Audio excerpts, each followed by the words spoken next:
Pare-pareho na po ng script at paawa itong mga nasa paligid ni Digong. Una po, si Mr. Robin Padilla na kuno nga ay magkakagulo sakaling may mangyari kay Digong sa ICC detention facility sa The Hague. Kung meron daw mangyari, ano ba yung gusto mangyari na itong mga ito? Para magpapasalamat pa, para nga daw maging mitsayo ng kaguluhan. Matagal niyo na pong gusto na magkaroon ng kaguluhan dito sa atin. Di ba nga sabi niyo, nagbanta itong mga DDS na kuno sakaling maaresto si Digong bago pa man yung pagka-aresto nga, ay magkakagulo daw. Nagkagulo ba? Sa tingin ko nagkagulo. Nagkakagulo. Oo, sa tingin ko. Pero yung kaguluhan kasi na yan, ay nasa circle nyo lang. Kayong mga DDS lang. DDS versus DDS. Matagal yun ang kalakaran yan. Yung kaguluhan, yung tinatawag na civil war within DDS group. Ang saklap, no? Kayo nagbabangayan. Kayo nagkakagulo.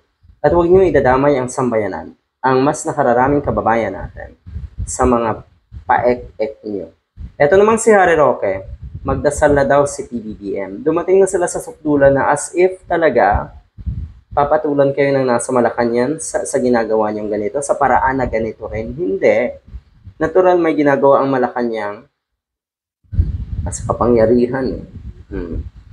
Sa tingin mo, Harry Roque, tatagal ka pa na nakalaya na nagagala sa kung saang bansa dyan sa Europa? Hindi na po. Konting tiis na lang, Harry Roque. Okay?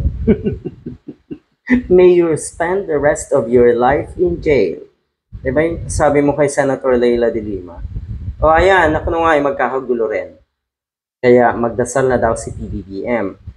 Binanatan na itong si Harry Roque, si PBBM, na maraming Pilipino ang mapapatalsik sa kanya, magpapatalsik daw sa kanya sakaling may masamang mangyari kay Digong. Talagang sinisin niyo lahat sa nasa Malacanang, na ang ibig sabihin, mataas ang tingin niyo sa nasa Malacanang. Makapangyarihan ang tingin niyo dahil nagawa niya na ipakulong, na kontrol niya ang ICC. Yan ba ang ibig niyang sabihin?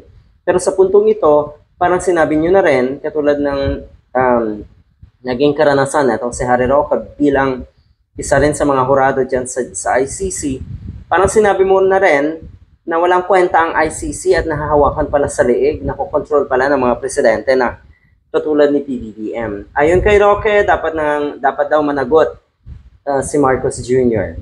sa umano'y naging papel ng administrasyon nga sa pagdakip kay Duterte.